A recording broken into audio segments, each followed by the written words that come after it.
Good morning, everyone. Just to let you know that we've gone live with our recording.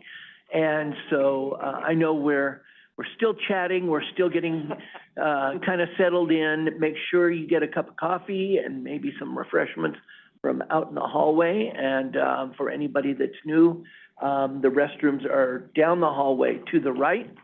I'm Commissioner Jeff Baker, Arapahoe County Commissioner and the chair of DRCOG. So I will be chairing this meeting of the Tuesday, March 18th, 2025 meeting of the Regional Transportation Committee. I'm going to call the meeting to order and ask if there are any public comments. Is there anybody in the room that would like to offer public comments? I can't see behind. Not seeing anyone. Is there anyone online? Thank you, Mr. Chair. It looks like it's just staff online, so no questions at this time. Thank you. Excellent. We will close the public comment period, and we will go to item number 3. This is our February 18th, 2025 meeting summary. It's attachment A. I'm sure everyone has had time to review that and wonder if there are any changes that I'm not seeing any changes, so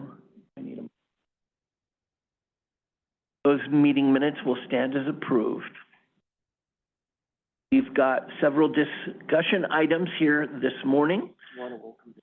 Yeah, let me just welcome. We have some new folks here representing the DRCOG Board of Directors. We've got Centennial City Council member Tammy Maurer, who's here. And I believe if she's not here yet, we'll be joined by Westminster City Council member Claire Camellia, if I'm not mistaken. Bear with me on names. I appreciate a little bit of grace on names sometimes.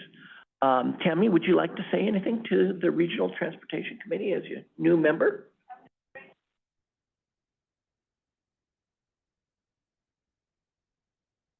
Great, welcome. And is there anybody else that's here for the first time? Oh, yeah, okay, Chris, would you like to say a few words and tell us who you're representing? I guess that's how, there we go. Yes, I'm Chris Nicholson. I am the secretary of the Board of Directors for the Regional Transportation District. Welcome. We're very glad to have you here today. So now we'll move on to discussion items. Item number 4 on your agenda is the 2050 Regional Transportation Plan update. We're going to hear from Alvin Badal-Sanchez, the Regional Transportation Planning Program Manager. Good morning, Alvin.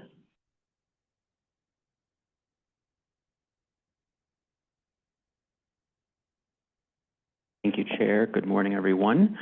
So we have a number of different activities that we're working on for the Regional Transportation Plan update. So we wanted to provide an update to y'all on 2 of those activities, an opportunity for an overview, ask any questions that you might have, and talk about next steps that staff are looking forward to. So I'll start with our financial plan. We do this activity to make sure that we have what we call fiscal constraint in our regional transportation plan. We're not spending more than we think we'll have over the life of the plan, which is out to 2050. Some quick basics. This is not a budget document. You'll hear us discuss that multiple times throughout this plan update cycle. It does not get to any detail level like a budget, but it is a high-level funding framework that outlines what we think our priority investments should be and when they should occur over the life of the Regional Transportation Plan, which is out to 2050. We do attempt to include all transportation revenues that we think will be spent in our region through 2050. So that's local member government, private development, toll authorities, CDOT, RTD, DRCOG. So trying to capture all of that so we have a holistic picture of what's being invested in the region and what we might still need to occur in the region. There is a whole appendix on our financial plan, what our funding sources are, the assumptions behind it, how we might have inflated revenue, how we broke down that revenue, how we group it for various agencies, what it's eligible for. And so if you have any interest, there is Appendix H of the financial plan for the RTP. There are 3 key pieces to our financial plan. The first is our revenue forecast. all the funding we think we will have available to the region over the next 20 to 30 years, out to 2050. What we call expenditure categories, so projects versus programs, and I'll get into how we distinguish those, but what funding is actually available during our plan update to put on projects in our fiscally constrained list. And then estimated project costs. So what do we think a project will cost today? What do we think a project will cost 20 years from now, depending on when we think it might be implemented? So all of those put together create our financial plan, and I'll run through an overview of each of those. So starting with revenue, DRCOG staff do rely on program distribution for CDOT and DRCOG administered funds. We work on that with CDOT and the other MPOs in the state, and that was most recently adopted. So we've gotten that information from CDOT and are working to incorporate that into our financial plan. We rely on forecasts developed by RTD for funding that's administered by RTD or flows to RTD, so that can include their sales use tax, federal formula funds, funding from the state related to transit. We attempt to incorporate federal discretionary grants. The region has a long history of being very lucky in the discretionary grant space, so how can we make an annualized assumption around those related to discretionary grants? And then we do coordinate with toll authorities to include their investments. So we do have to show regionally significant projects regardless of funding source in our plan, so we do reach out to the toll authorities to make sure we know their investments through the life of the plan as well. Expenditure categories, so we break this down into two categories. Our first is multimodal capital projects.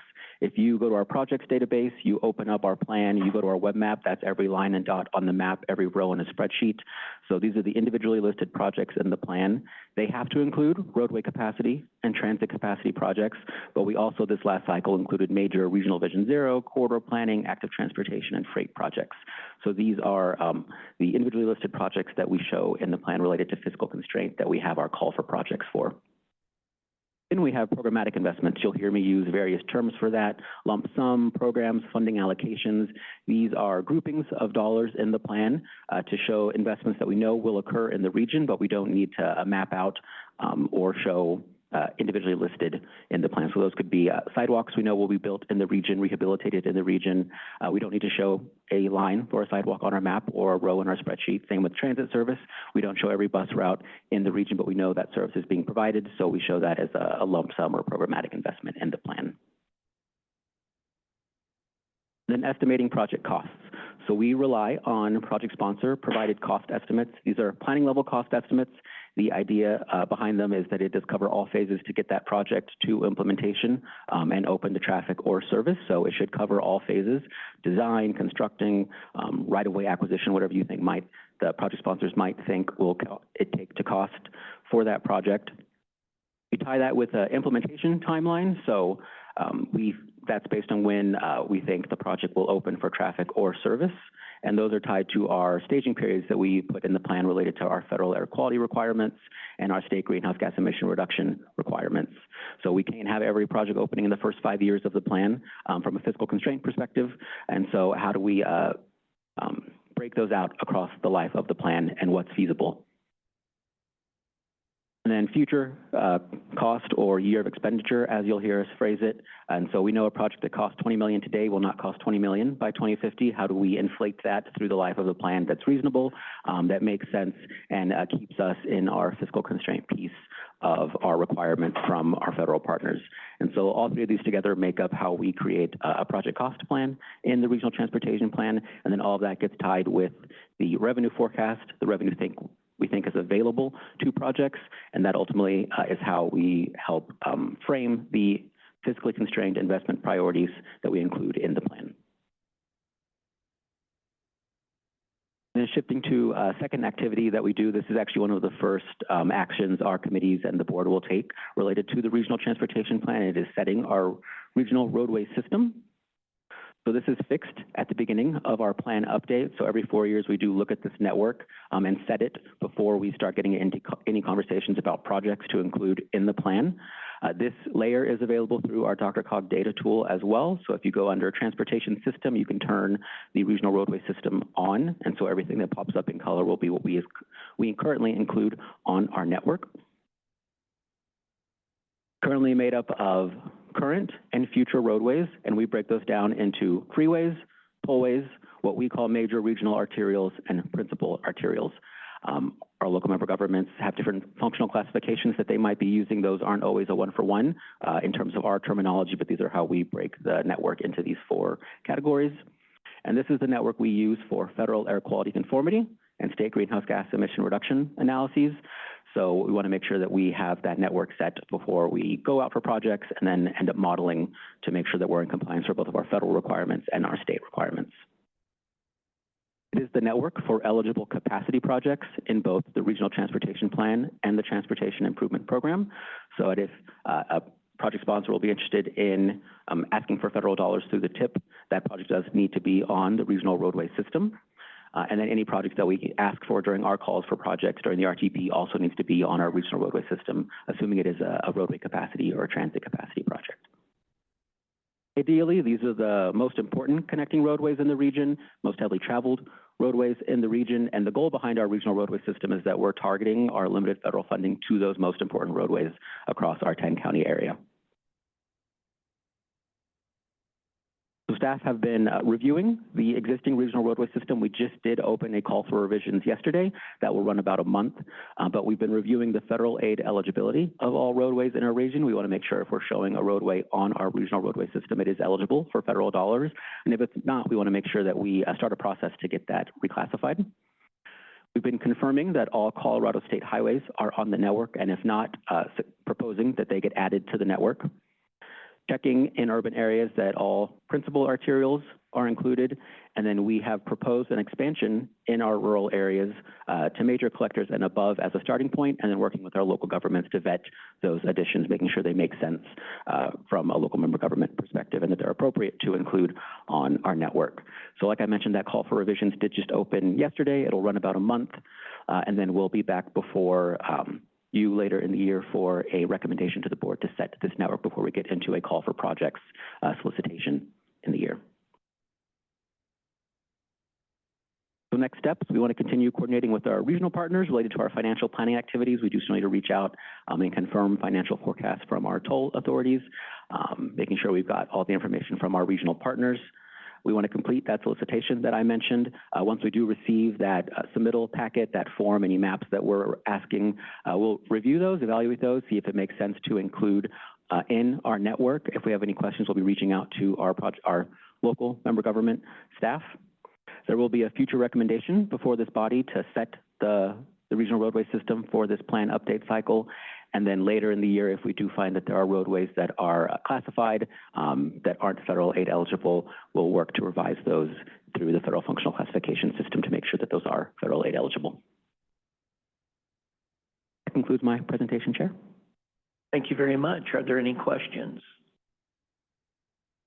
Yes, Director Mulvey. Hi, with tollways, does that include E-470? Yes.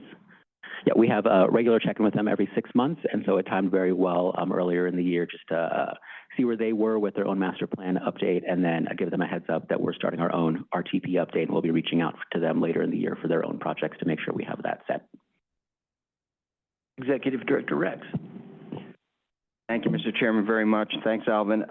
Quick question on the revenue forecast. Are we anticipating, maybe it's too early to answer this question, but are we anticipating any additional kind of discretionary pots that you have listed here? Like any kind of, I believe in the past, we've at least included at least some line item for local ballot initiatives or something like that. Are we anticipating anything? Yeah, so there are two pieces to discretionary. There is the federal piece, so we do try to annualize, looking at the previous TIPs, previous awards to the region, what we might see from our federal partners in terms of discretionary. And then the last major update to the RTP, we did include what we called a regional funding measure to provide additional fiscal constraint to DRCOG for projects in the plan. So that was something that we did include last time. We are interested in carrying that forward and continuing that conversation to implement in the region. Kelly Cook. Yeah, thank you.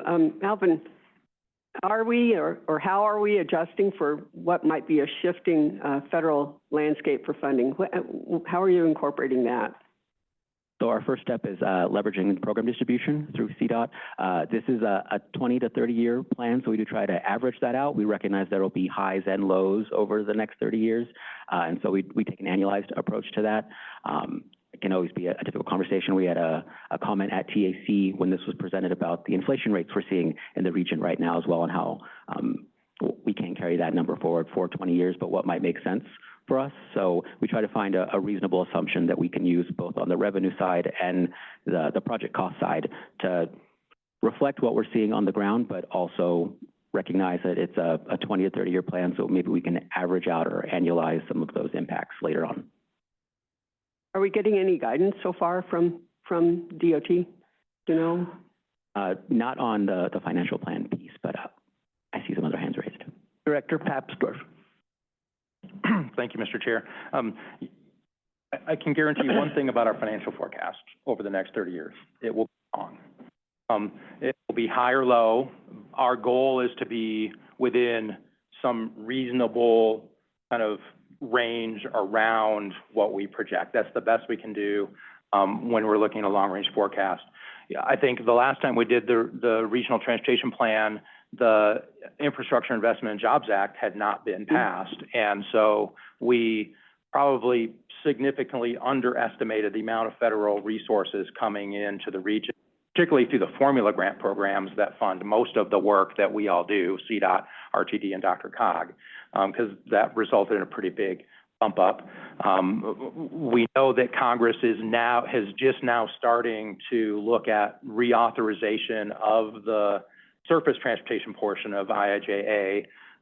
They've indicated some preference for trying to get a bill done this year. I don't have a high level of confidence they'll do that, but maybe, we'll see.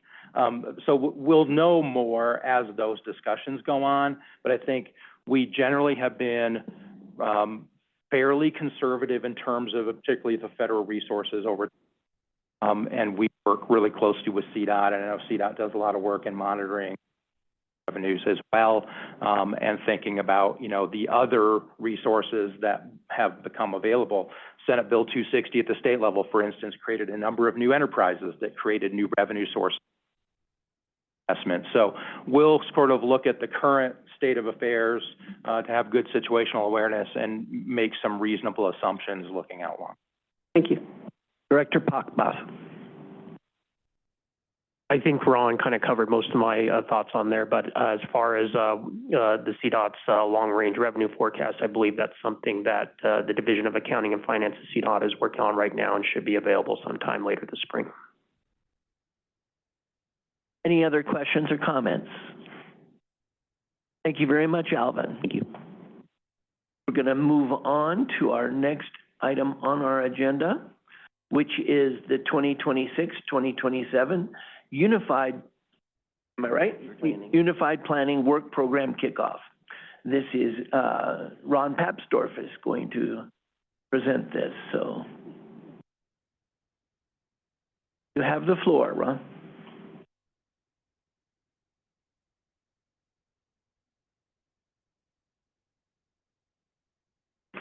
Thank you, Mr. Chair. Forgot what I was doing this morning. For the record, Ron Papsdorf, Transportation Planning and Operations Division Director here at DRCOG. I'll be tag teaming with Josh Schwenk on our team to talk about the development of the next Unified Planning Work Program. This is a really critical piece of work that we do. In and of itself, it doesn't really result in much for the region, but it really does lay out what we will do in terms of our role as Metropolitan Planning Organization in partnership with CDOT and RTD with the resources that are provided to us to carry out that metropolitan planning work. So this is our 2-year work program that lays out the projects, the activities, the planning work that we will all do to address our regional needs and our regional issues over that 2-year period. So I'm going to start by just giving a quick kind of refresher on the Unified Planning Work Program, sort of the metropolitan planning process, just to level set everyone about what we do and why we do it. And then Josh is going to do a quick overview of the structure of the current Unified Planning Work Program, talk a little bit about some of the feedback we've received so far in identifying issues to kind of shape the next Unified Planning Work Program, and then talk about some next steps based on an exercise that we'll lead with you to get some of your input. So just a little bit about Metropolitan Transportation Planning. We are the designated Metropolitan Planning Organization, but as I said, this really is a partnership. Folks think about DRCOG and the MPO as something separate and apart, but really it is CDOT and RTD, DRCOG coordinating the effort with our local government members across the region. Partnerships with folks like RAC, the EPA, Federal Highway Administration, we're all sort of doing this work together. Our role is just to coordinate that work and lead those efforts.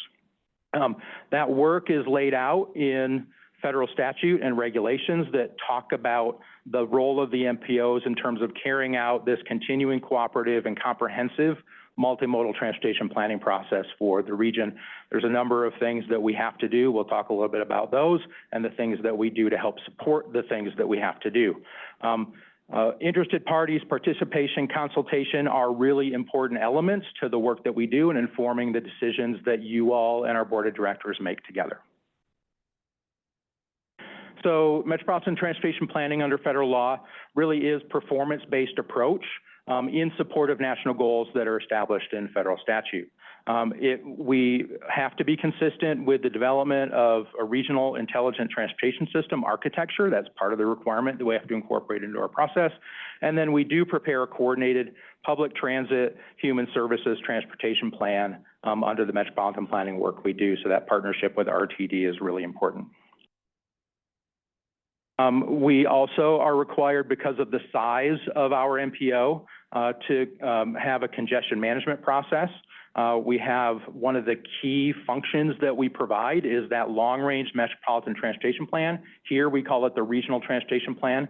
That's something we've kicked off. You've heard about that a few sessions already, including this morning. That's going to be an ongoing effort over the next year or year and a half to really lay out those long-term needs and priorities and investment strategies within our limited resources to address those needs. We have to do that every 4 years, and it is heavily coordinated across all of our partners and in support of meeting our transportation control measures under the state implementation plan for air quality for the region, since we are a non-attainment area for ozone. We also develop and adopt a transportation improvement program. That's a short-term investment strategy for covering 4 years of dollars going to specific projects and programs in the near term, consistent with implementing the regional transportation plan. So the regional transportation plan lays out what our big strategies are. It has sequences of time, and then we implement those projects through the adoption of the TIP. And the TIP, the Transportation Improvement Program, includes not just the projects funded with funds that are allocated directly through DRCOG, but all of CDOT's investments in the DRCOG region, all of RTD's investments, and locally funded projects if they're regionally significant projects. So capacity projects on E470 must be included in our plan and in our TIP before they can be implemented.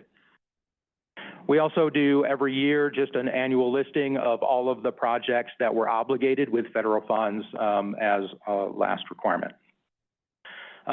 Federal statute lays out planning factors that we have to consider in our planning efforts. So these are things that Congress have identified as important elements for us to think about to inform our planning processes. So they include economic vitality, safety, security, accessibility, travel and tourism, protecting the environment, having a system that's integrated and connected, system management and operations, preservation of the system, and resiliency and reliability of the system. So those are laid out in federal statute, federal law, things that we must consider in our planning processes and our planning decisions. The Unified Planning Work Program, again, is just that really important piece that talks about how we will utilize the federal resources that are provided to us as the MPO to carry out this planning work. So it includes a discussion of our planning priorities in support of those federal requirements, identifies the work that we will do together and how we will allocate those federal funds to that work, who will do the work, the schedule for that work, products that will result from those efforts. and funding by activity and task. So this is pretty close to a budget document for us. This does take the limited resources we have available, and we put our human resources and our financial resources towards those efforts. So at the end of the day, this is your opportunity to tell us what to do as your MPO. That's essentially within that construct of federal law and federal regulation as an MPO.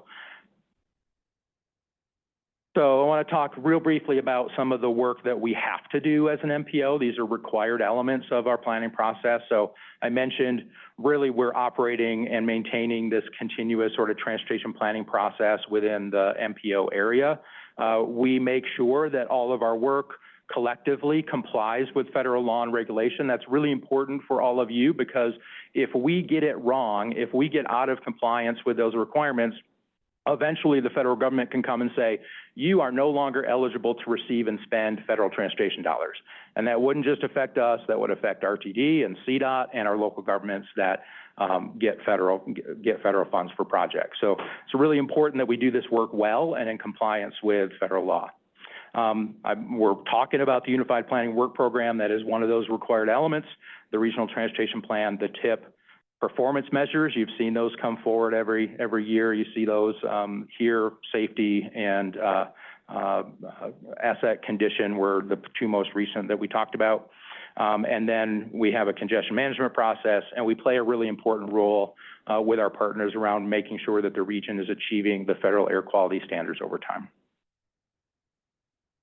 There's a number of things that we do that help facilitate our ability to do that work. So we collect and manage and maintain and distribute and share a lot of regional data that's useful for informing our planning processes and decision-making.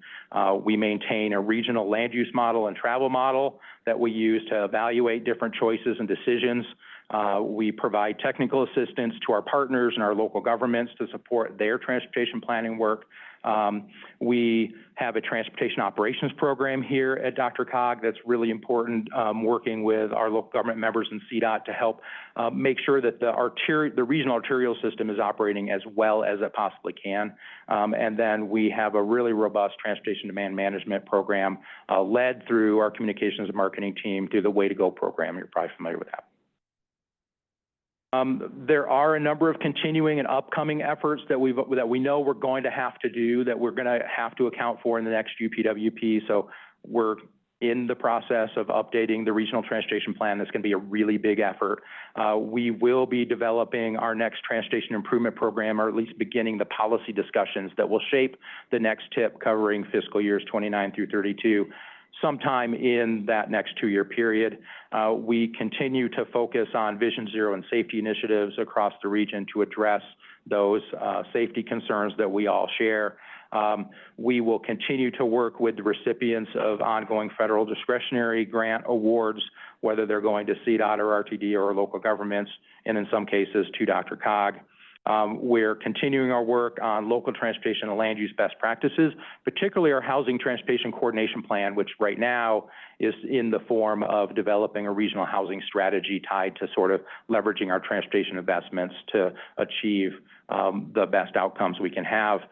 We continue to work with RTD and others around identifying opportunities for transit-oriented development and support that work. And then we are just now kicking off this says transit design standards, is really more about transportation efficient land use design standards, so that new development is designed in a way to better support sort of the transportation investments near it and adjacent to it.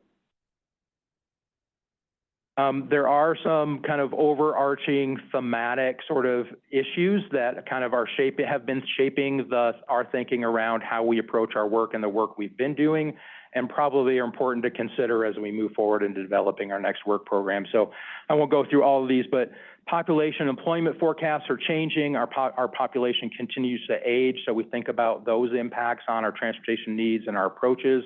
Leveraging land use and transportation, transit system optimization, and making sure that we're shaping the transit system to support the region the best that it can in partnership with RTD.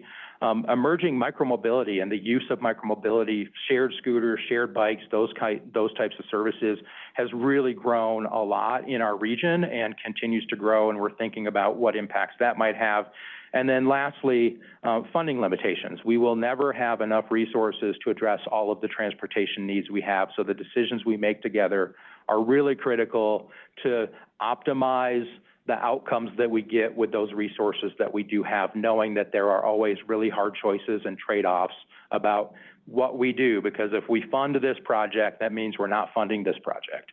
And those are important conversations, and they have various outcomes for us. So with that, I'm going to hand the reins to Josh to give a little bit of a framework for the current UPWP, talk about some of the feedback we've had, and then lead a little Menti exercise. All right, thank you, Ron. So we did want to just do a very quick overview of the current document. As Ron laid out, the UPWP covers a wide breadth of our work here at DRCOG, but it doesn't cover everything. It is tailored to our role as an MPO. So the current document has 9 objectives. I'll just quickly run through each of them. So the first one is program administration and coordination. This is really about staff development and training. It also includes the UPWP itself, as well as our compliance with federal and state regulations. Objective 2, planning, coordination, and outreach. This is primarily about public engagement as well as coordination with our partner agencies and local agencies around the region. Objective 3, land use and development planning. This includes the MetroVision plan and all of our land use and housing planning. Objective 4 is multimodal planning, so that includes the regional transportation plan that you heard about this morning, as well as our individual modal plans, such as our active transportation plan, et cetera. Objective 5 is our air quality planning, so this includes our federal air quality conformity requirements, as well as some of our climate planning. Objective 6, project programming. This is primarily around our transportation improvement program and set-aside funding programs.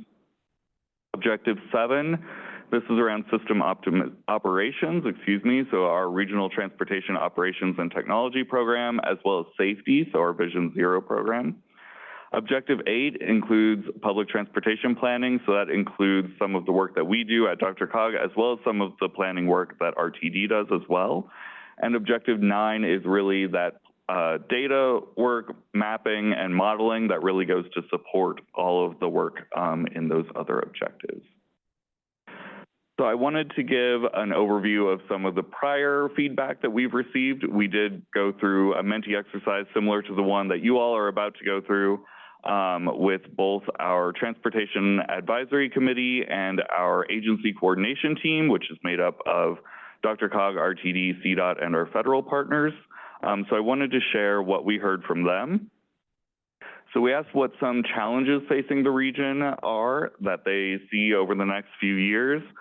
The big one here, I believe it was 11 comments, was concerning funding. And just as a heads up, these are all sort of large categories of comments. We have the individual comments that were received, but we wanted to group them into some consistent categories for you all. So funding was the main one, concerns about changing funding landscapes, limited funding. Following that, we had kind of a three-way tie between congestion. That was looking at both kind of mitigating traffic congestion in the region, as well as what some mode choice strategies might be to help mitigate congestion. Land use, so that was looking at affordability was a big theme, density, as well as that land use and transportation connection. And then climate and resilience, so addressing emissions and preparing for resilience approaches to some of the impacts of climate. We also received, I believe it was 8 comments each on safety, so multimodal safety, safety for all users of the system, as well as changes in the federal administration and some of the uncertainty that that has brought into the process. So we asked where we could potentially invest some more effort or resources in the future. The main one here was how we operate our system, so looking at operations and I think particularly safety, given those open-ended questions that we received. This was kind of far and away the highest score that we received, but that was followed by land use and housing, transit planning, and then funding. So I think in line with some of those open-ended answers. And I will just point out, all of these are sort of above the midpoint, so sort of additional effort is probably needed everywhere, but that shows us where we can focus on given limited resources. So we asked what one thing DRCOG should do or do more of that we're already doing in the future.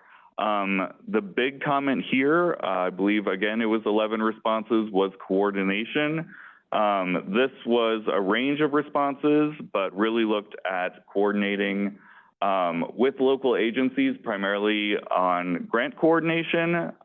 So either joint grant applications or coordinating those with local agencies, as well as coordination with our state and federal partners in the region. And the next big one was communication, and that was more about public outreach. So both sharing what we do, what our role is in the region, as well as sharing some strategies that the public can use to help us accomplish some of our goals for the region. There we go.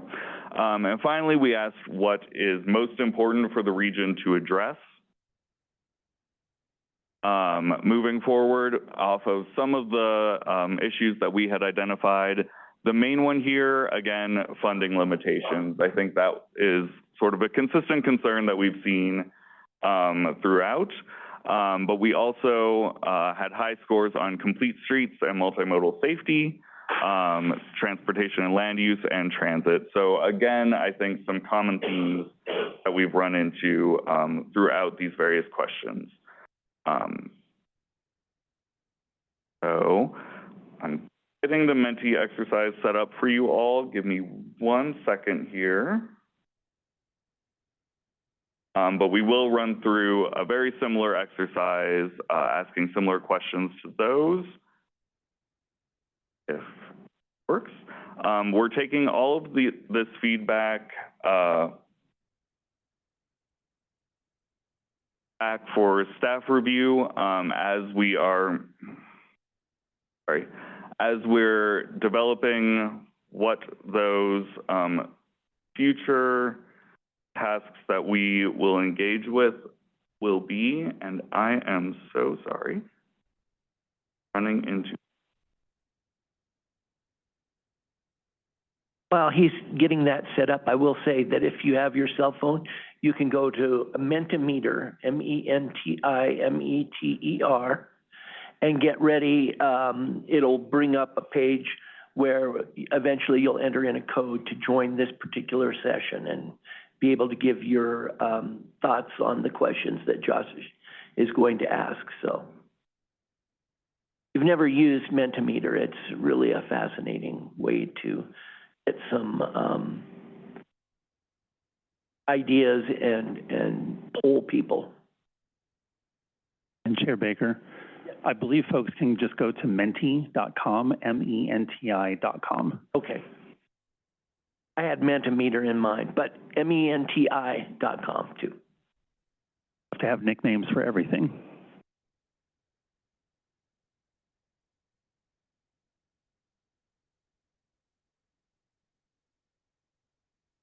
Yes, we'll get that code to you as soon as Josh gets all set up.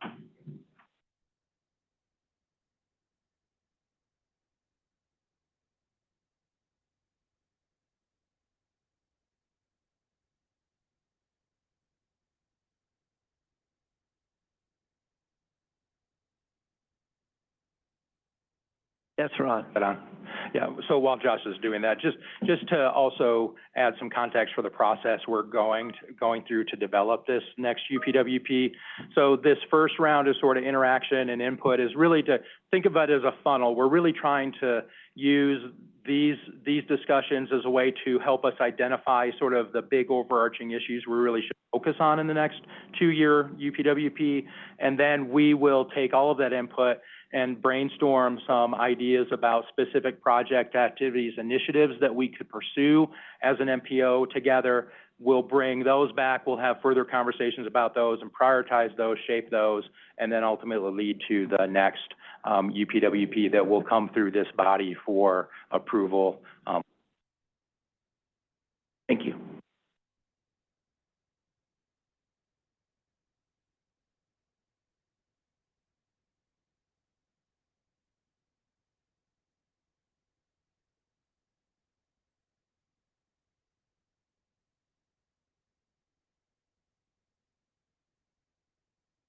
Director Maurer. Sure, no problem. So one thing I've noticed is there's a lot more enforcement on our roadways. I mean, a lot of the cities are doing it, a lot of CSP, because there's some behaviors we're starting to see that, but I'm wondering, is there any data tracking of that? Because like my local enforcement agency comes to us and says, yeah, we added 2 more traffic patrols, and yes, we do have a reduction in accidents and blah, blah, blah. So anyway, I was just wondering, are we looking at that? Director Papsdorf. Thank you, Mr. Chair. Director Maurer. I will say, as part of our safety planning work, and you all have had presentations from Eric Broughton from Elvin's team that's been doing a lot of the crash data consortium work, and they have been engaging with local law enforcement as well as local jurisdictions and others to try to improve tracking of data. And I think those engagement efforts with local law enforcement are helping to inform us, are giving us more information about sort of those efforts. But I'm not sure that we have gotten to quite the level of detail maybe that you're talking about in terms of identifying specifically this agency has increased this many. Thank you. We do have the code up there. And so if you enter those numbers in at menti.com, then you'll be able to see the polling questions as they come up. Okay, Josh? Thank you, Chair, and apologies again, everyone, for that. So yes, you can either scan the QR code on the screen with your phone camera or enter menti.com into a browser window and enter that code. That will remain in that little bar at the top once I change the screen. So if you don't have it in just yet, it will still be there as we move through the presentation. But I'm going to go ahead and get it started. So again, what might be some regional challenges, or thinking more optimistically, what are some opportunities for us over the next couple of years in this region, specifically, that we can handle through the metropolitan planning process here.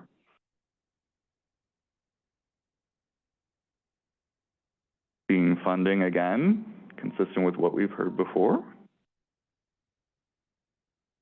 Reconstruction on our roadways, transit-oriented development and housing, multimodal, safety, addressing congestion, ITS, and use.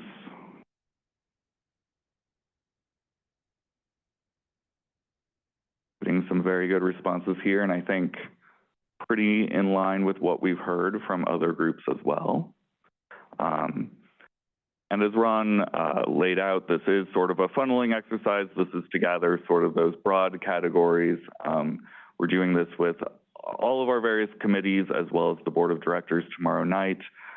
We've also done a similar exercise internally with staff.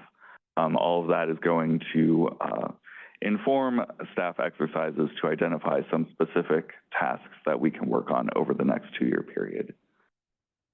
So I'm seeing a bit of a lull in the responses coming in. As soon as I say that, there's always another 1 or 2 that come in. But I do see we've received 14 responses so far. I'll give it another few seconds and then we'll move on to our next question.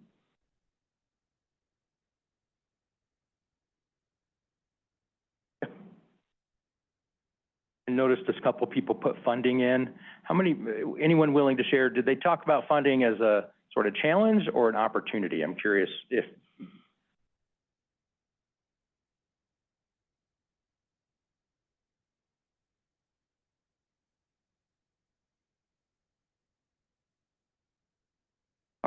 I'm going to move us forward to the next question. And again, as soon as I say that, another one will always come in.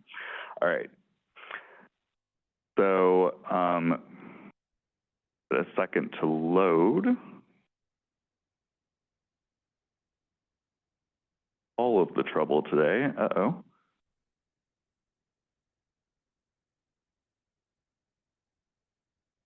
Try to maybe refresh this and hope that doesn't break it even further. Sorry, everyone. Today is not my day on the technical end of things.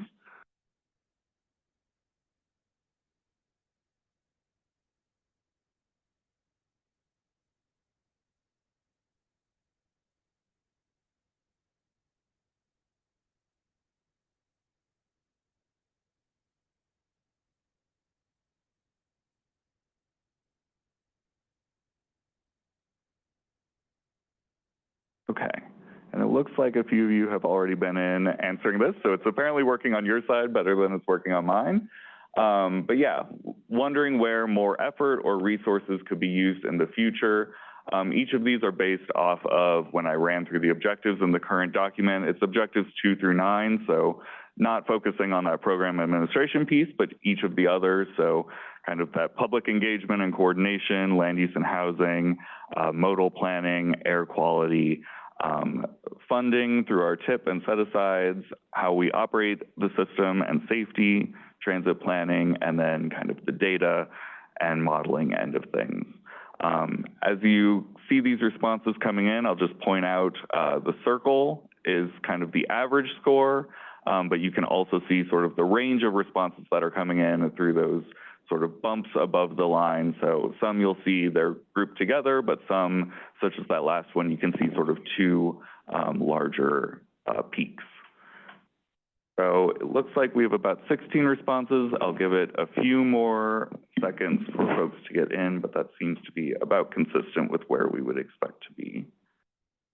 So if you're working through it, get those responses in 5, 4, 3, 2.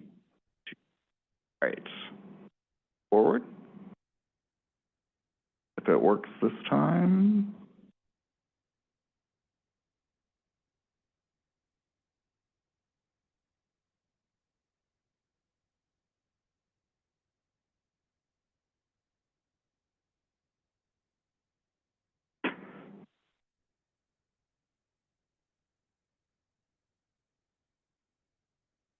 Not really sure what's happening here.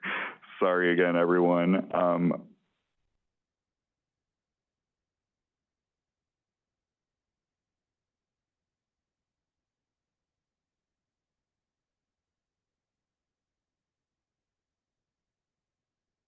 Let me try to refresh this again.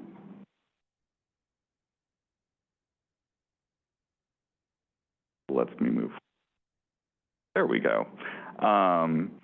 So what one thing, if there were just one thing that you think DRCOG should do, either that we're not doing now or maybe we are doing but we could do more of over the next 2-year period, what one thing would you suggest?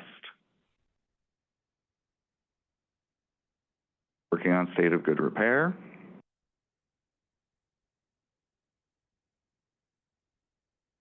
Convening. Focused on regional funding initiative.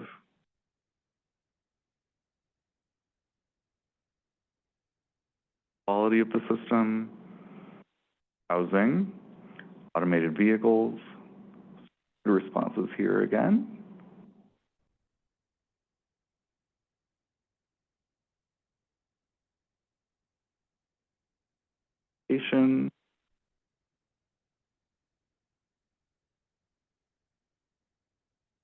Typing, give it 5 seconds to get your responses in.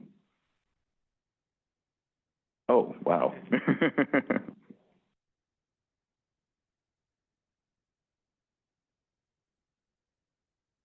like some great responses here. I'm going to see if it lets me move forward. Fingers crossed, we do have one more question to get through. And it worked. All right, so based on some of these sort of common themes that we've identified of challenges or issues to work on, what do you think is important or urgent for us to address? And as you're working through this, I believe it's on a 10-point scale. If you could, maybe the most important one, make it a 10, the least, maybe make it a 1 or a 2, and just try to give us a little bit of a spread. We realize all of these are important, but as we try to think where we need to focus the most, given limited resources, that would really help us.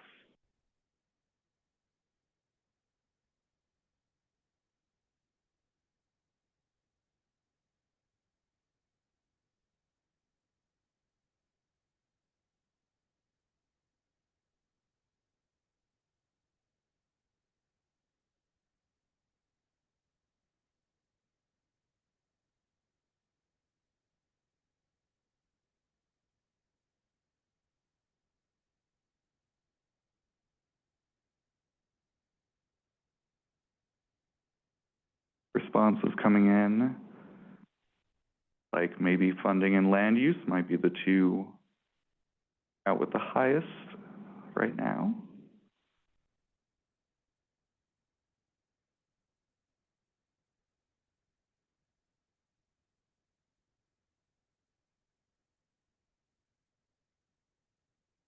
Like we've got 14 responses, so give it another few seconds for folks to get in and we'll move on with our presentation.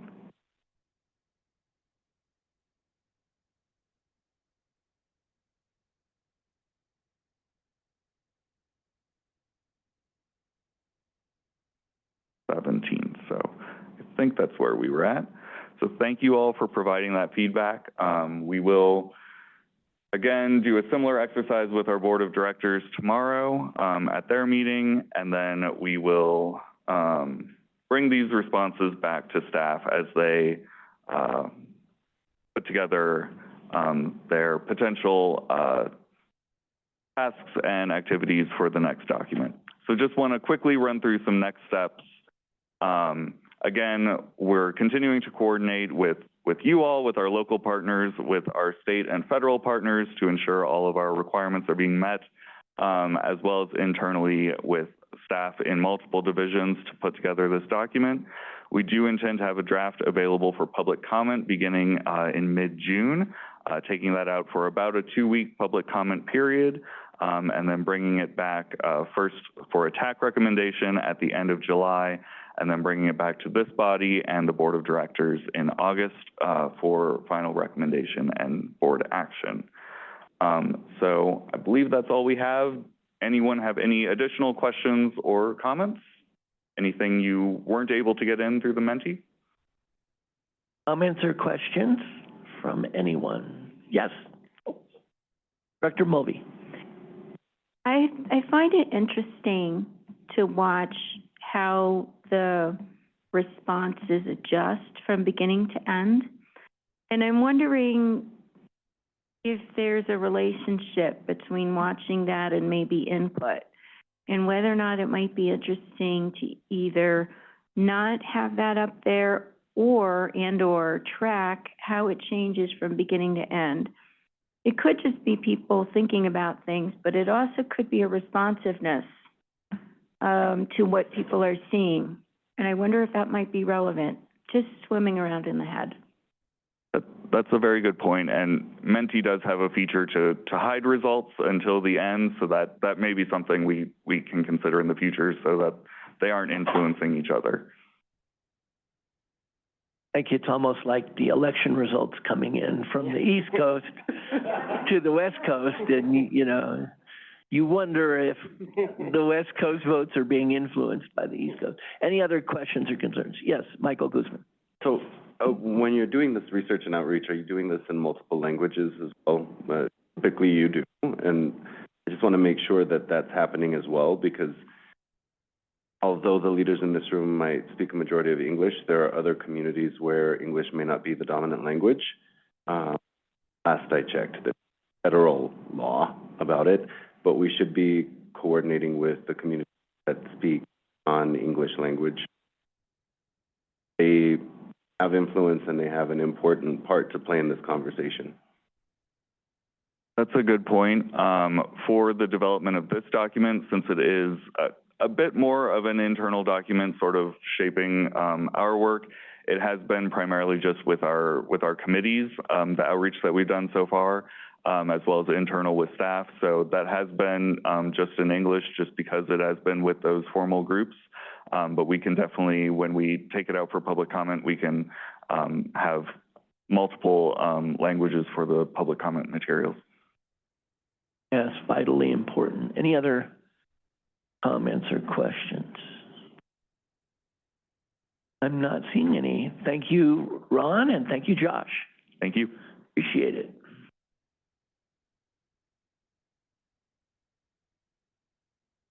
Our next discussion item is item number 6 on our agenda. It is the 2050 Regional Transportation Plan, the Mitigation Action Plan report. So we're going to hear from Jacob Rieger, the Multimodal Transportation Planning Manager. Good morning, Jacob.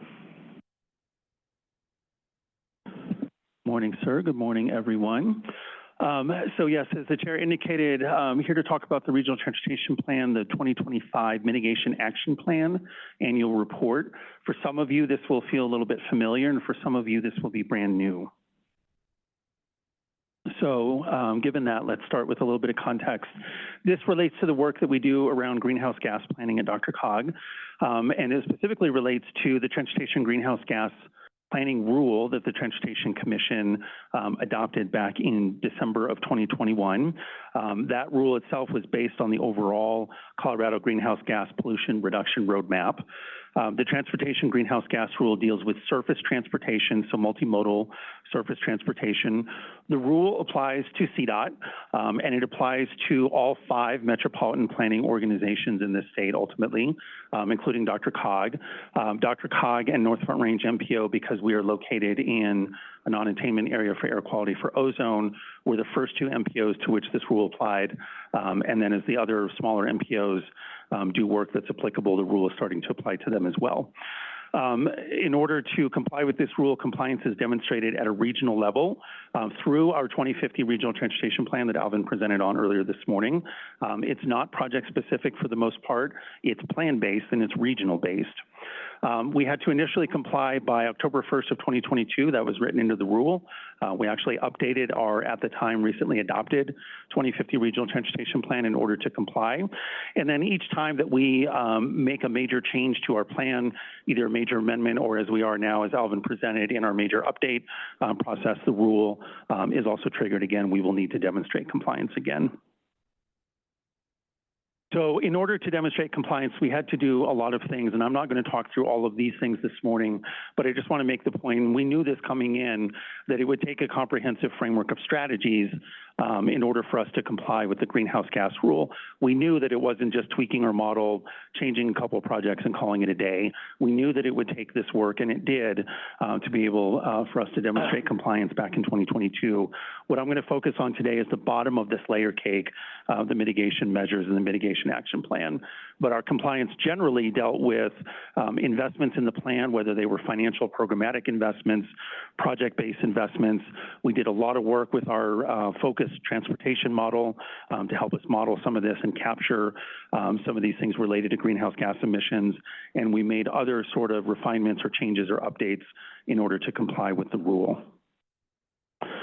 So who likes doing math early on a Tuesday? Who likes doing math at all? This looks actually more complicated than it is. There isn't a lot of math we need to do here, but under the rubric of showing our work, what this table is showing, and just as a little bit of context here, to comply with the rule, there are reduction levels that we need to meet, and those are numerical reduction levels, the total greenhouse gas reductions on this table. Actual numeric levels in million metric tons that are set for our region through the rulemaking that we need to demonstrate compliance with. So really what this table is showing is sort of the same thing as the previous slide. When we did all of that work and those various strategies and the things that we did, we kind of modeled that. We showed the emissions. We are required to comply, not just with specific numbers, specific amounts, but we're required to comply by analysis year for 2025, 2030, 2040, 2050.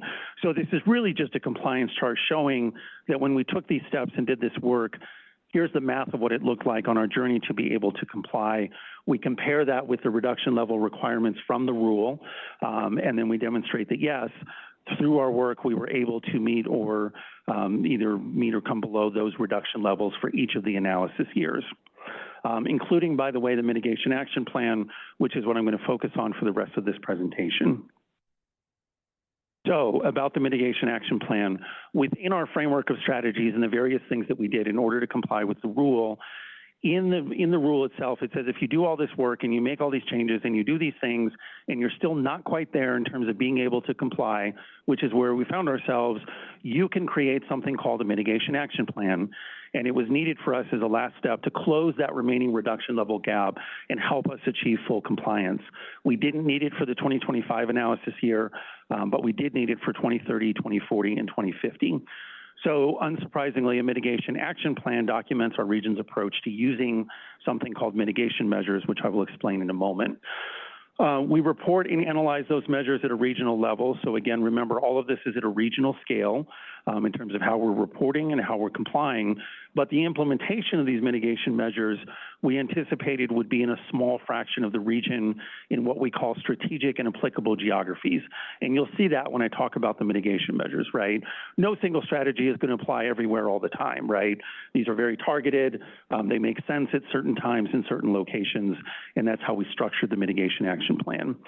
And to the final bullet, because we don't need these mitigation measures until 2030, we do have some time to kind of test this out, see how it's going. We can adjust the mitigation action plan over time if we need to. So in terms of the background of the mitigation measures, for us, the mitigation measures are policy-based, not project-based.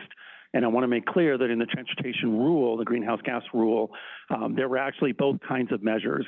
CDOT developed a document called Policy Directive 1610, which lays out all of the applicable and available mitigation measures as well as the methodology, the math, about how to estimate greenhouse gas emissions and how to apply them. Some of them can be project-based, but for us, the project-based mitigations were already part and parcel of our regional transportation plan. We already covered that in our planning work. We covered it in our modeling work. We covered it in the analysis that we did to try and initially comply. So for us, what remained available were policy-based measures, and that's what we used to structure a mitigation plan. As I said, they're measured regionally, but they are implemented locally. They are voluntary. I want to be very clear about that. We had a lot of discussion with those of you that were here at the time. These are voluntary measures for local government. They are not required of any local government to implement at any time, any location, under any manner. But if you do them, we want to know about them, we want to help you do them, and we need to report on them. They can be adjusted over time, as I said, based on implementation status. And as I alluded, we do need to prepare an annual report. This is under the rule. If you have a mitigation action plan, you need to report on progress of implementing those mitigation measures in an annual report that's due to the Transportation Commission by April 1st of each year. We are working on this year's report now. Let me animate this through in terms of the actual mitigation measures. So a couple things I'll point out. In the table before with all the numbers and all the math, those were all in million metric tons. These are in actual, easy for me to say, actual metric tons. So these are, in a relative comparison, very small amounts, but they are still important. As I said, they were important for us to be able to comply. But these are relatively small amounts, but they are strategically important. These are the actual mitigation measures. I'm not going to go through them one by one. But the point, again, is that they are policy-based, they're land-use-based, and really importantly for us, when we thought about structuring a mitigation action plan, we wanted to choose things that we were already doing in this region, right? All of these things related to transit-oriented development, job density, parking, are not unfamiliar to us. We wanted to build on the good planning work that this region has already been undertaking. That was important to us in terms of structuring the mitigation action plan. So in terms of the report itself and these mitigation measures, there are some requirements in the report. I'm not going to go through these individually, but these are prescribed to us in the Transportation Greenhouse Gas Rule. When we prepare this annual mitigation action plan report, we essentially have to report on the implementation status of each of those mitigation measures. We have to talk about where they are sort of in progress, how we think we're going to measure them. We haven't completed any yet, but if we did, we needed to kind of talk about that. If we wanted to change them, we have to talk about why we would change them and what that looks like. And then to the last bullet, under the state law, under disproportionately impacted communities, measures specifically in disproportionately impacted communities, we need to report on those. If we change those, we need to talk about how those kind of affect or how those will still be achieved in disproportionately impacted communities. Because our measures are policy-based, they're not location-based, so this does not sort of specifically apply, but it is an important concept in the rule and in state law, and so we do talk about disproportionately impacted communities in the Mitigation Action Plan report. So some key issues as we do this work, first and foremost, how do we track these mitigation measures, right? A local government undertakes a rezoning, and I want to be clear about that. In fact, let me come back just to sort of make this point. Let me come back to the measures. These ones on the left about actions that a local government would take, residential or job density, this refers to a local government action to zone or rezone property. This isn't about development that gets built. This isn't about the character or the nature of development. It's not about square feet of something that gets put in the ground. It's about acres of rezoning. That's the way the rule is written, right or wrong. That's just the way the rule is written. So you can imagine from a tracking perspective, how do we track that, right? You as a local government, you take a rezoning action, how would we know about it? If we do know about it, then we have to think about, does it count under the rule? Does it help us get, towards our mitigation measures? So that, to be quite frank, has become a challenge for us when we think about kind of how do we track these? How do we compare that against the baseline? How do we set up sort of a counting mechanism for our 57 local governments to kind of figure out what you all are doing? How do we keep tabs on that? So that's led to some thoughtful conversations over the last couple of years, and frankly, some potentially changes that we might propose to CDOT in terms of the data that we do have and that we can track, is a little bit different than what's specified in Policy Directive 1610. This isn't just a DRCOG issue, by the way. CDOT also has a mitigation action plan, and while I don't want to speak for CDOT, they also have a land use component in their mitigation action plan. We meet with CDOT staff regularly to talk through these issues in coordination, and something that they're kind of working through as well. How do you track those land use-based changes? So enough on that, but that is a big piece of kind of what we're trying to figure out. We all know the state legislation that was passed last year, 1304 in parking, 1313 transit-oriented communities, other measures that were passed by the state legislature last year that will over time, or certainly could over time, change these mitigation measures, how we think about them, how you all as local governments sort of track them, report on them, how we incorporate them into the mitigation action plan. So while that won't affect this year's report, something that we're certainly thinking about for future years regarding the implementation of mitigation measures. We do have a task in our Unified Planning Work Program that Ron and Josh just presented on to provide support to local governments. Again, as I said, if you're a local government, if you're interested in this, if you're doing these things, if you want to do these things, we want to help you. We want to provide some supports to you, some data, information, and whatnot. So we have a task in our Unified Planning Work Program that we're fleshing out to kind of figure out how we can be that source of support and information to local governments on this work. And then finally, tying it back to our 2050 Regional Transportation Plan update, as I said, when we update the plan, we will need to re-baseline, so to speak, to use a term, all those numbers in the chart previously with a new plan, a new model, this work that was done back in 2021, we'll need to update that and re-baseline to where we are with the new Regional Transportation Plan once it's prepared. So how do we do that re-baselining? That's a conversation that we're starting with CDOT. And then with our new plan that we'll adopt next year, how will that affect our mitigation action plan? Will we still need one? Don't know yet. If we do need one, will the mitigation measures change? So again, while that doesn't affect this year's report, something that we're really thinking about for future years, particularly as we get towards 2030. So that was a little bit of a drink from fire hydrant, but wanted to present that overview, and I'd be happy to answer any questions. Thank you, Mr. Chair. Thank you very much, Jacob. Any questions this morning? Mr. Adams? Well, first of all, Jacob, thank you for giving us that update. And I share the view about the difficulty of the auditing and the accountability. This has a very strong component of what I would call self-adherence by all the parties to the various initiatives to achieve the objectives.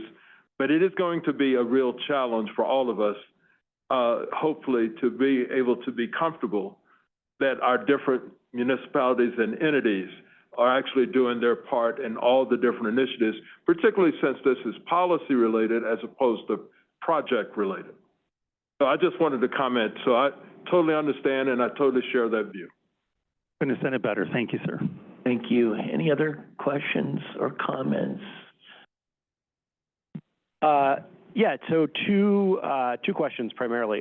The first one is, when we talk about increasing regional density and mixed-use transit-oriented development, what's the line between residential density and mixed use? Like, obviously, just based on looking at the picture there, you're not talking about 30-story buildings in residential density. So how do you, what are we talking about? What's the, upper limit when we're talking about residential? And then I have one other question.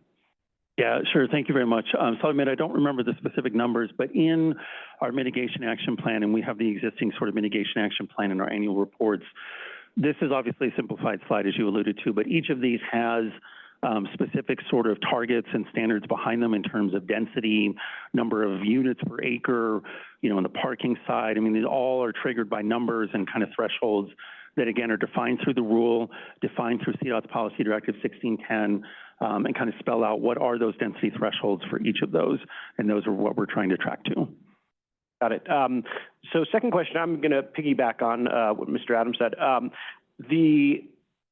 One of the things with regard to accountability is it really helps if there's a simple graphic, simple map that people can go to and look at to understand, who's doing their part and who isn't. And so I'm kind of wondering, from a visualization perspective, do you have any plans to put together, a map that people can pull up and look at and be like, oh, okay, Denver is doing this much, Longmont is doing this much, Aurora is doing this much on these things, so, red or green or whatever, to give the general public, policymakers, just an easy way to understand how everybody is participating?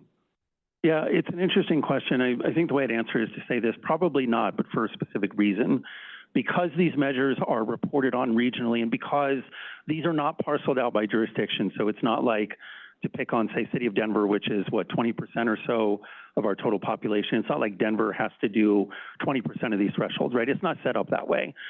These are reported on regionally, and the opportunity, the ability for any particular jurisdiction to do something varies by jurisdiction. So we're not, to use a phrase, sort of picking on jurisdictions by saying, well, Longmont, you've done this, and Denver, you haven't done that.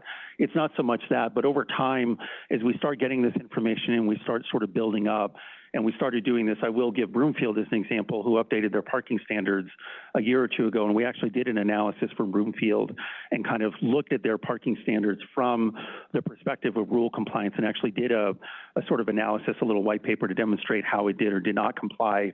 As we start getting this information, we'll start showing that and start showing the totals of, like, there were 20 rezonings last year that, involved 300 acres to make up numbers or whatever. But again, we don't envision doing this on a jurisdiction level because it's not tied to a particular jurisdiction. It's not required by a particular jurisdiction. Got it. Thank you. Other questions? Yes. Director Carmelia. Similar line of questioning here. Who is it that we're working with to gather that reporting from the local municipalities, and how are we touching base with municipalities to collect that information who might be less involved or less aware, and how are we just doing our general outreach? And I realize that the audit information might differ depending on what it is that municipalities are doing. So what does that collection look like, and who is it that we're working with? Yeah, that's a great question. So the short answer is that we're working with local government staff. Again, these are all sort of local government dependent. There are a couple of these related to complete street standards and things that we're starting to track ourselves that we can just, kind of track, like who adopted complete street standards. But generally, we're relying on local government staff. We have done a fair amount of outreach to them already over the last couple of years. I will be honest, it is a little bit of an ongoing sort of collaboration, communication process, education and re-education process. We have talked about maybe doing a formal survey over time. It's something that, you kind of have to do regularly, right? Because rezonings and things can happen by the month. So it's, again, that's a challenge in keeping track. But ultimately, we're working with local government staff, both in getting the word out and then partnering with them to help them do these things. and then report back to us when they do these things. Director Guzman. When you say local government, can you define that for me? Because we have municipalities, counties, regional governments, special districts. What are we looking at here? Yeah, good question. So generally, when I say local government, I mean either municipal or county-based local governments. Again, because special interests, say a toll highway authority or others, probably aren't doing most of these things. The bulk of the effort and the emphasis is on either local cities and towns or counties. Yes, Director Silverstein. Yes, and thank you. All of these mitigation measures, when you look at the underlying theme, it's designed to reduce vehicle trips, and thus will result in fewer vehicle miles traveled, you know, in our future.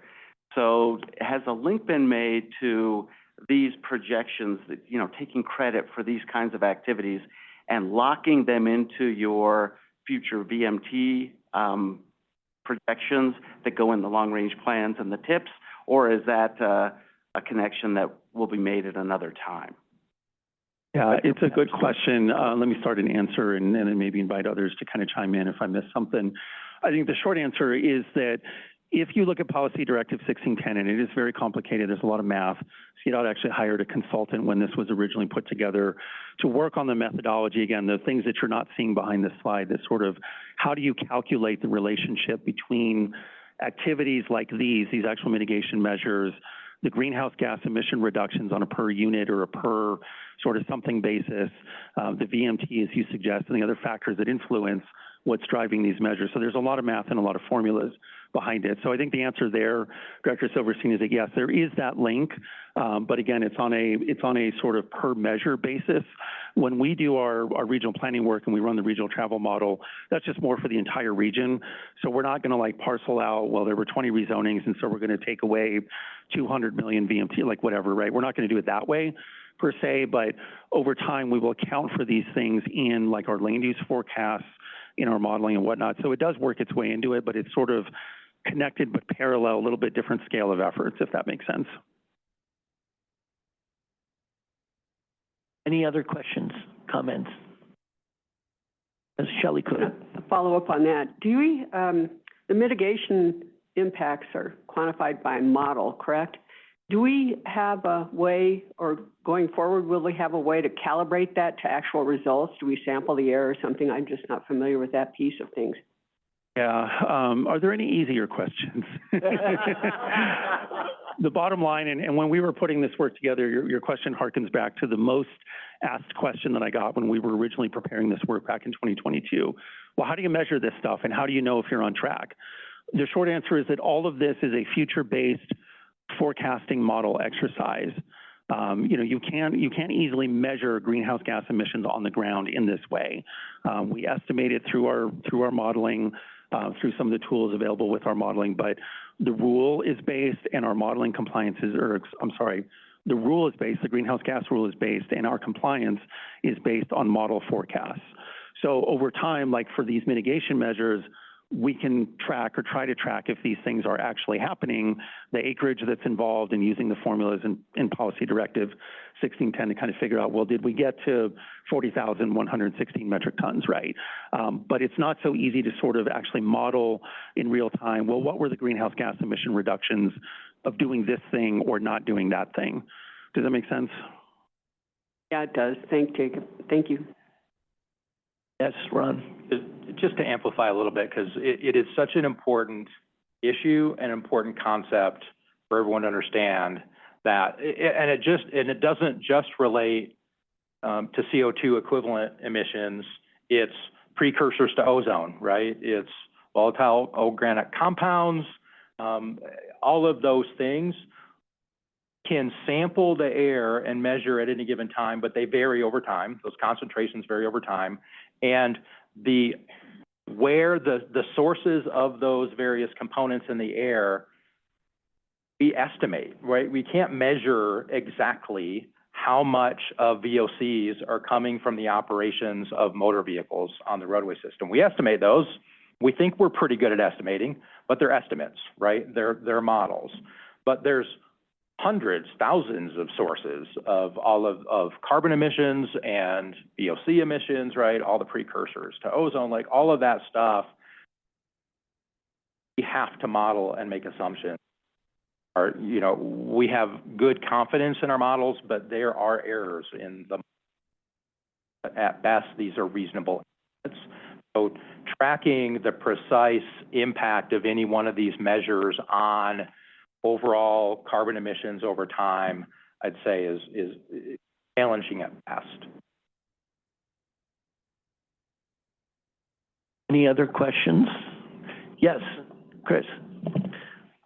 Just to follow on, because I realized I didn't understand something.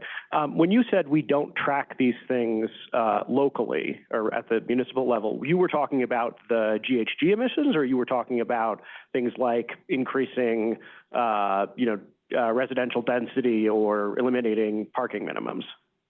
Yeah, thanks for that clarification. Both, but specifically these things. So these measures we don't track at the local level. And I should amplify to your earlier question, this might help clarify.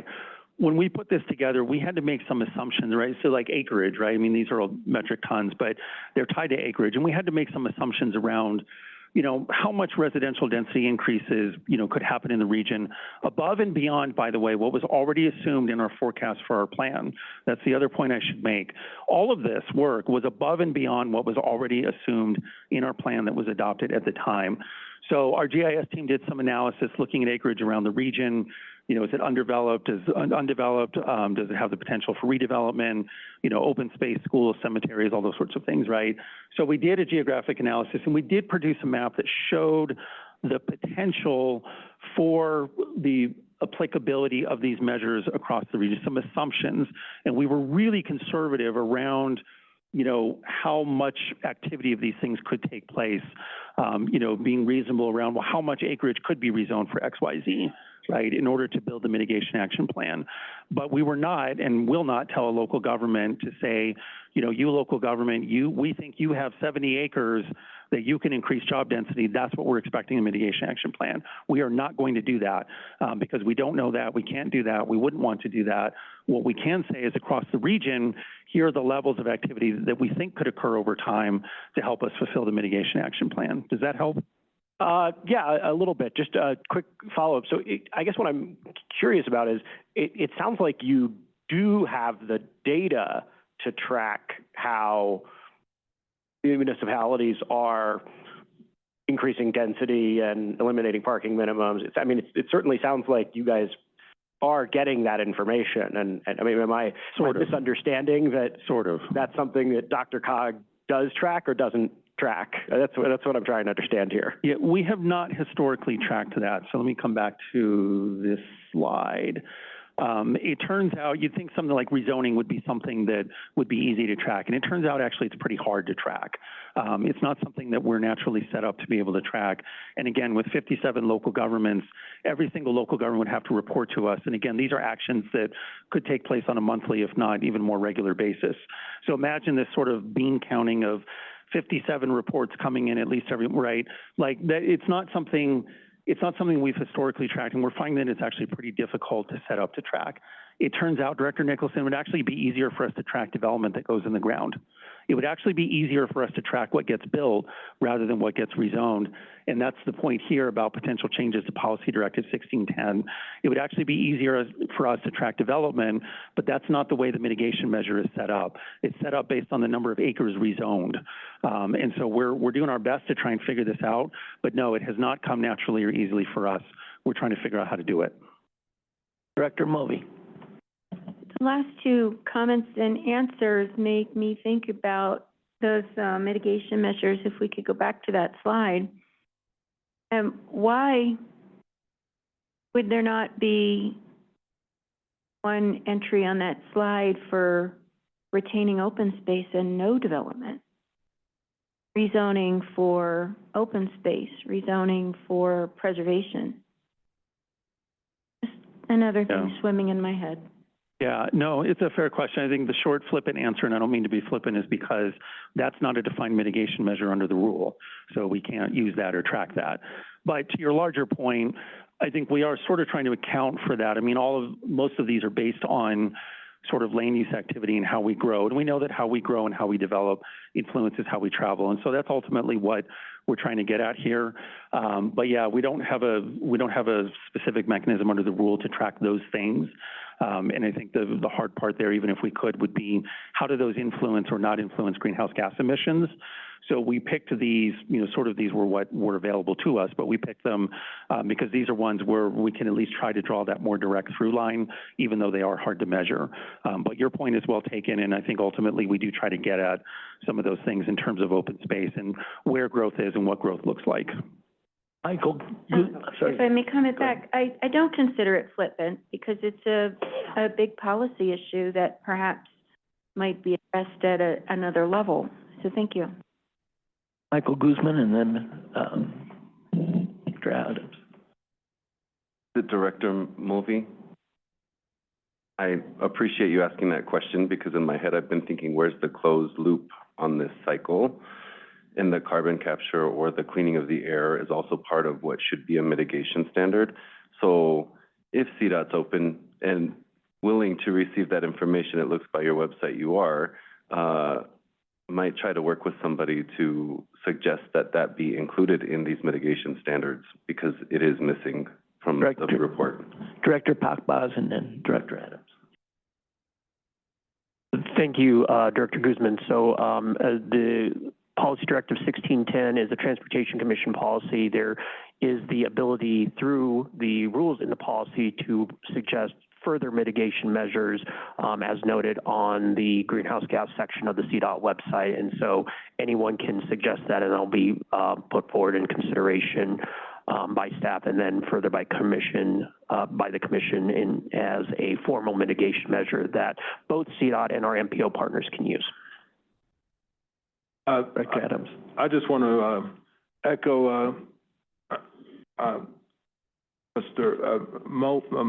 Mulvey's comment. There are plenty of people around the world who actually do believe that a lot of our issue regarding greenhouse gases are solved just by reforestation. So your point is a very good one about preservation, and I just wanted to just give some support to your comment.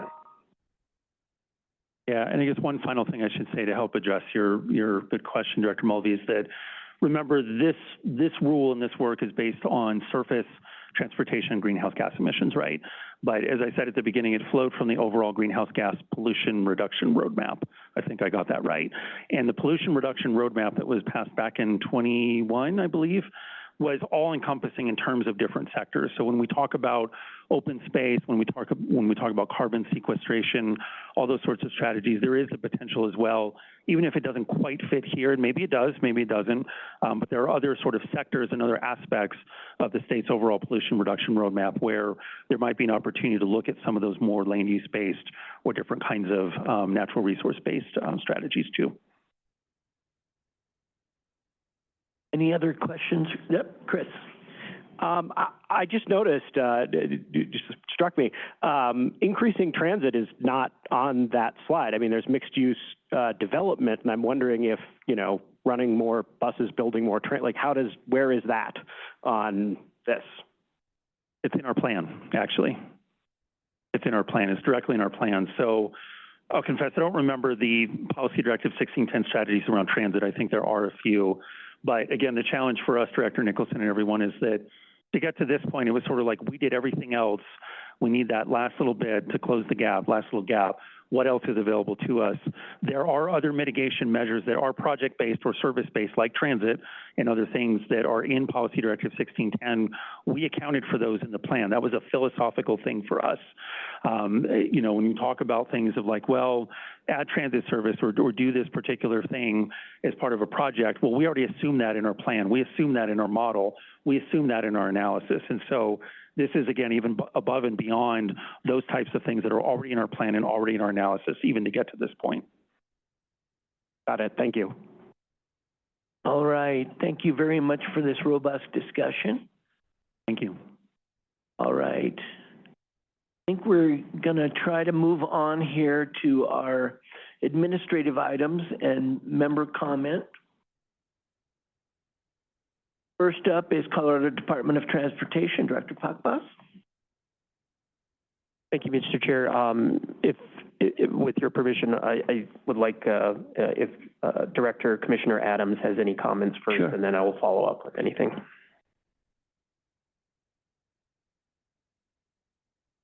Yeah, she had to catch a train.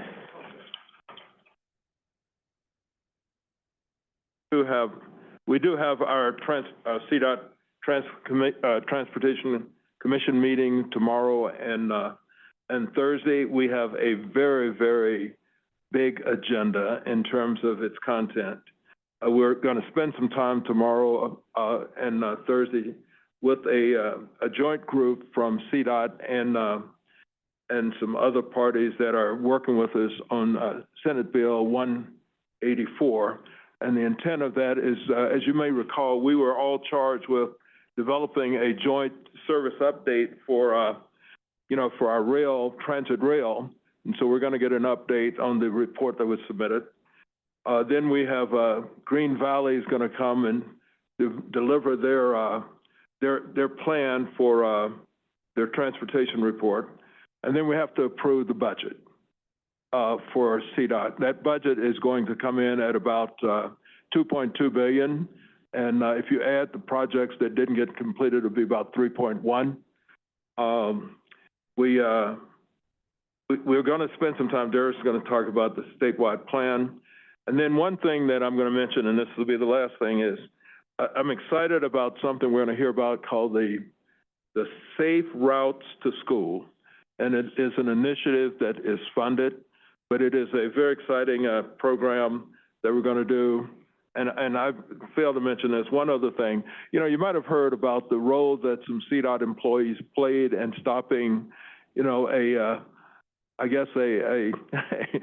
situation on our interstate where we had someone was trying to evade capture with the law, and we had a bunch of CDOT employees that stepped right into the middle, and they were very helpful in capturing the person and preventing some more harm. So we're going to recognize those individuals at our meeting on Thursday. So we're all excited about the opportunity. We couldn't do it last month because we did our meeting virtually, but we wanted to do it in person. So we are taking time on Thursday to do that. So Darius? Thank you, Director Adams. The only thing I'll add on to that is we're giving an update on our initiative for the overall statewide transportation plan. That's the long-range transportation plan that we have to do every 4 to 5 years. As you noted, DRCOG is starting theirs. Most of our MPO partners have been working on theirs as well. So we'll be doing an update on. We've been working on that plan with our rural transportation planning regions in order to help feed into the overall plan. So that's where most of the items have been. The only other additional note in particular for this particular region is one of the grant opportunities from one of the enterprises, the non-attainment enterprise. Those grant opportunity applications are due by the end of April. So I did want to put in that quick plug in case there are any communities who are interested in applying for funds. So thank you, Mr. Chair. Thank you. All right, we'll move on to RTD, General Manager Deborah Johnson. Thank you very much, Chair Baker. As introduced, Deborah Johnson, General Manager and CEO of the Regional Transportation District. I'm going to start my update with a question. Do you know what today is? Aside from being Tuesday, March 18th in 2025. Go ahead, Darius. I'm excited. Is it Appreciation for Transit Employees Day? Did I get that right? Yes, it is National Transit Appreciation Day. For those that may not be familiar, back in 2009 in Seattle, this day started to recognize frontline operators, and it has expanded to recognize frontline transit workers. And just wanted to share that with all of you all because we have some dedicated employees at the Regional Transportation District as well as across this country that basically selflessly serve various regions, moving people to and fro. And in partnership with TMOs and TMAs around the region, we have quite a bit of recognition events. Just earlier this morning, I received some photographs of my colleagues who were out at some stations through the rest of this week from 7 a.m. to 9 a.m.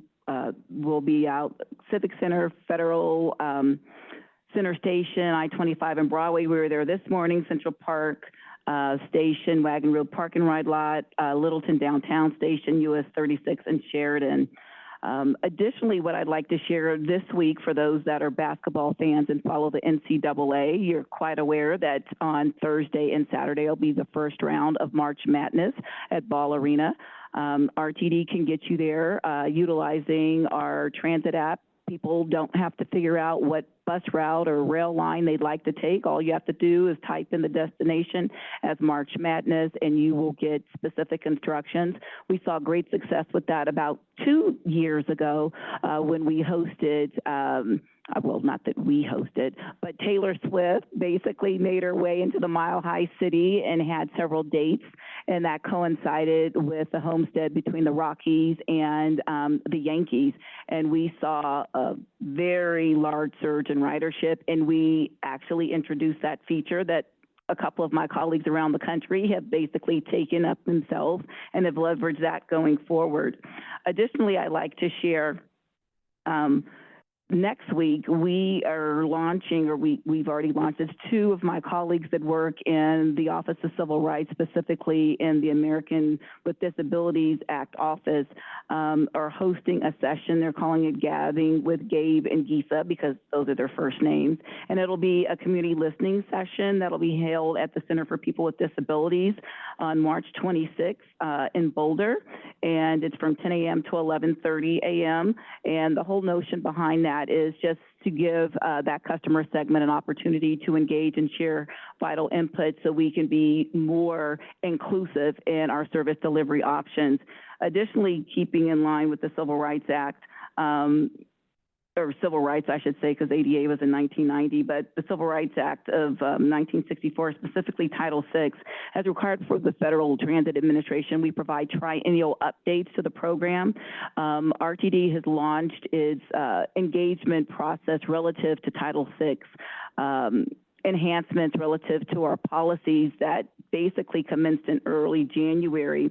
While we are bringing this to the board as a discussion item next month, we still are collecting feedback, and we want to ensure that the general populace knows we want to ensure that they have a voice in the equitable process here in developing refinements to our policies.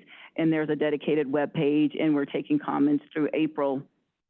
Additionally, I wanted to mention with RTD's free mall ride that basically has been on detour that's traversing 16th and 17th Street. We'll have another detour as it relates to some paving work that's being done at Civic Center Station. March 24th through the 31st, there'll be repairs being done, which will prohibit our buses from accessing the turnaround. And what we're going to do, customers will be able to board and alight on the west side of Broadway at Cheyenne Place. And one last thing that I would like to share with this group, as we talk about appreciating our frontline transit workers, I'd be remiss not to state that oftentimes it's a very challenging job. It's a challenging job because the operative word in what they do each and every day is providing service to the public. And when you provide service to the public, you don't get to pick and choose your customers. And with that at a backdrop, a lot of individuals that do utilize transit have less than a sunny disposition and may be having other issues that plague them. And a lot of societal issues come into that. As some of my colleagues know, I've been advocating for a while to create a welcoming transit environment, but more specifically protections for frontline transit workers. And in the General Assembly, specifically the House, there was a bill introduced, HB 1290, a transit safety bill, and I am going to go before the Transportation Committee tomorrow and provide testimony because there's a direct nexus in reference to retaining employees. I don't care how much money you pay them. None of us would want a job if we were placed in a situation whereby we're assaulted or just verbally attacked or having someone spit on us or having something thrown on us. And the reason why I bring that forward because it's critically important because I have, in the course of my career, have had colleagues killed and things of the like. So it's personal for me. So I wanted to share that as we go forward. So with that, I will yield the floor to any other representative from RTD that'd like to share. Director Guzman. Thank you. I appreciate that, and the I do believe the board is in support of HB 1290, so we would like your support as well. This has been a busy month for RTD's board. We have authorized our general manager and CEO to enter into agreement with the Fraternal Order of Police Lodge 72, which was a wonderful event to get completed and done at a neck-breaking speed. We really appreciate the cooperation and collaboration on that one. Last June, RTD started slow zones on our light rail lines, and it was quite the topic of conversation. It's wonderful to know that 24 of the 29 slow zones have been lifted. We're working on the last of them between Southmore and Yale, and either Dayton and Southmore, or Southmore and Bellevue, and hopefully those will be lifted. We are going to continue to hold those in place until the remediation is done. May 2025 service changes are coming into effect. They're going before the board at this month's meeting. Hopefully they will be passed, and that's really important for some of your employees who use public transportation to get to work. The 44 route was of particular interest to some of the DRCOG employees, and will receive its half-hour morning runs back after we realized that the buses are overloaded to get people down here. So thanks for speaking up and giving us feedback.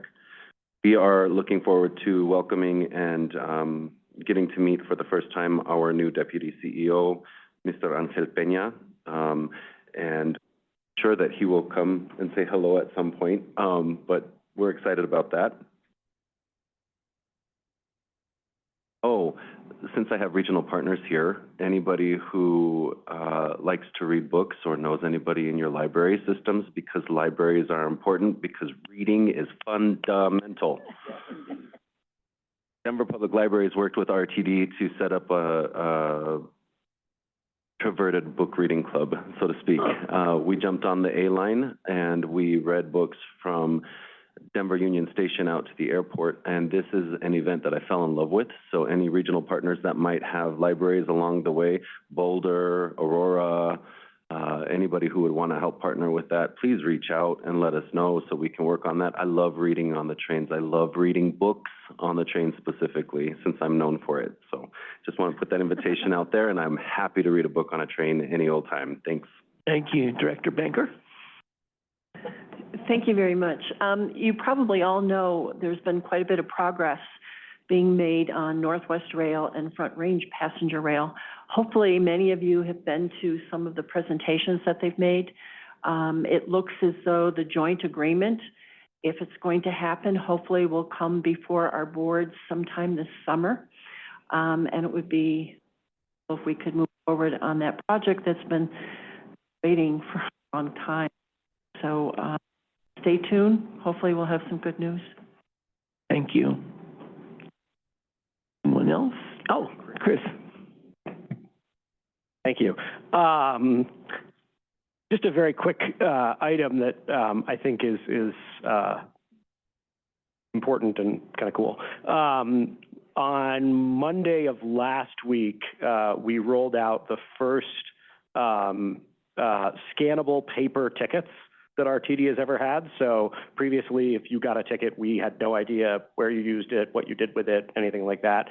And, you know, a number of agencies around the country for a couple of years, not that long, but a couple of years now have had tickets where if you tapped them or scanned them, we could see what bus you took, you know, did you transfer, et cetera, did you use the ticket at all? And that, alongside our later this year rollout of tap to pay, will mean that ideally the majority of individuals who are riding RTD, we will have a direct sense of what buses they took, when they took them, that kind of thing. And that data is incredibly valuable in understanding who our customers are. So, thank you. Director Soroy? I think. All right. We're going to go on to our RAC representative, Director Silverstein. Yes, and thank you. And it's been a quiet month at the Regional Air Quality Council, so I'll save everybody a few moments. And I don't have a specific issue to report out on or an update to provide this morning, but I would like to ask Deborah, one question. You had mentioned the large events that RTD, has excellent services for. Just a clarifying comment or question, does RTD increase service for these, major events, or is it simply taking advantage of the existing network with advertising and marketing to encourage transit use? Mr. Chair, thank you so much, Director Silverstein, for the question. It's contingent upon the event. So keeping in mind if in fact there's different rail services that are provided, we may basically have an additional consist to ensure that people leaving the event venue can make it back to a key location. And additionally, if there are what we would refer to extra board operators, very analogous to like substitute teachers that are waiting to get an assignment, if we do have the people power available and contingent upon what that is, we may utilize those to like clear a crowd and things along those lines. There could be other efforts as well as we look at how we might stage vehicles as well for the ingress and egress going forward. But generally, it's using existing resources and planning accordingly. And a lot of these special events we know about, just for instance, with the opening day on April 4th, for instance, we have been partnering with the Rockies. Staff have been out with the mascots. You'll see them around, and we're promoting that, utilizing various assets that the Rockies has as well as RTD to increase that awareness. Oh, thank you very much. You're welcome. Great, thank you, everyone. I will remind you go ahead, Skylar. Just one piece of other business that I think is germane to this group. Tomorrow, I'm really excited about this one. Tomorrow, a bill will be read across the desk that will create, if passed in CDOT, a crash prevention enterprise aimed specifically at wildlife crossings and VRU infrastructure. This will be funded by a surcharge likely on your insurance rate, on your insurance bill for your automobile. So this, I think, represents years of work for us to get a dedicated state-level funding stream for VRU infrastructure, and it pairs elegantly, I think, with wildlife crossings for which there, for now, remains a federal match.